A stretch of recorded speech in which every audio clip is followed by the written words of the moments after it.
త్రైలింగ స్వామి అంటే ఎవరు? ఆయన మూర్తిమత్వాన్ని ఎలా విశ్లేషించుకోవాలి?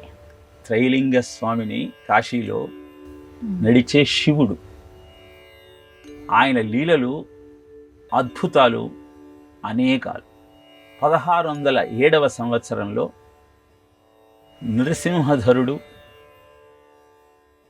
విద్యావతికి జన్మించినటువంటి వాడే ఈ బాలుడు. ఈయనకు త్రైలింగధరుడు అని నామకరణం చేశారు. 78 సంవత్సరాల వయస్సులో ఈయన భగీరథి స్వామి దగ్గర సన్యాసం స్వీకరించి గణేశ స్వామిగా నామాన్ని పొందాడు. అనంతరం 1701వ సంవత్సరంలో నేపాల్కు వెళ్ళి 9 సంవత్సరాలు కఠోరమైన దీక్ష చేసి అష్టసిద్ధులను తన సొంతం చేసుకున్నాడు. అణిమా మహిమా చైవ గరిమా లఘిమా తథా ప్రాప్తి ప్రాకామ్యమీశత్వం వశిత్వం చ అష్టసిద్ధయ అని ఆ అష్టసిద్ధులను తన సొంతం చేసుకున్న తరువాత వాటిని ప్రజల యొక్క హితం కోసం ఉపయోగించాడు. 1737వ సంవత్సరంలో కాశీలో అడుగుపెట్టాడు.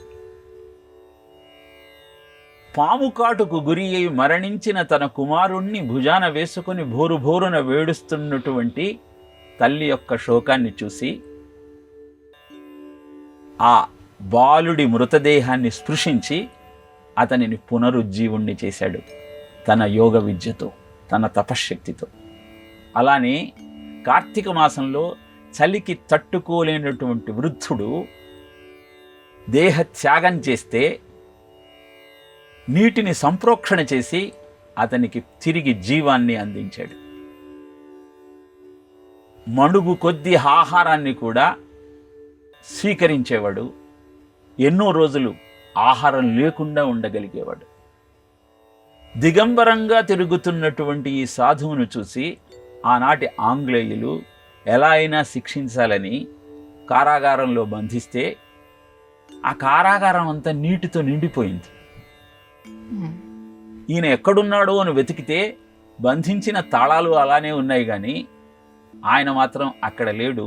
ఆ కారాగృహం యొక్క కప్పు మీద నవ్వుతూ సంచరిస్తూ ఉన్నాడు.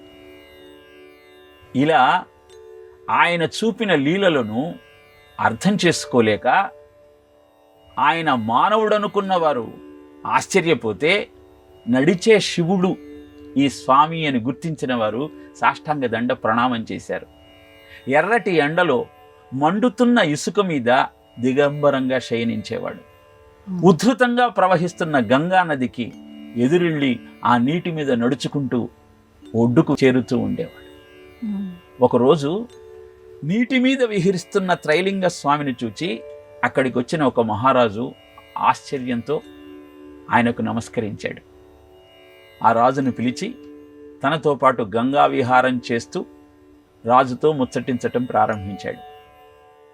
ఆ రాజుగారి దగ్గర ఒక అద్భుతమైన ఖడ్గము, ఆంగ్లేయులు బహూకరించిన ఖడ్గం ఉన్నది. ఆ ఖడ్గం నాకు ఇస్తారా అని అడిగాడు.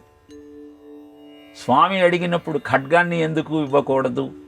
అది అదృష్టంగా భావించి ఆ ఖడ్గాన్ని త్రైలింగ స్వామికి అందజేశాడు ఆ రాజు. వెంటనే ఆ ఖడ్గాన్ని నీళ్లలో విసిరేశాడు.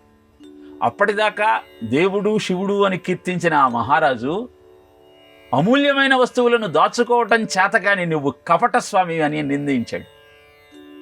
పడవ దిగి ఒడ్డుకు చేరుదామని ఆలోచిస్తున్న ఆ స్వామిని దిగకుండా అడ్డుకున్నాడు.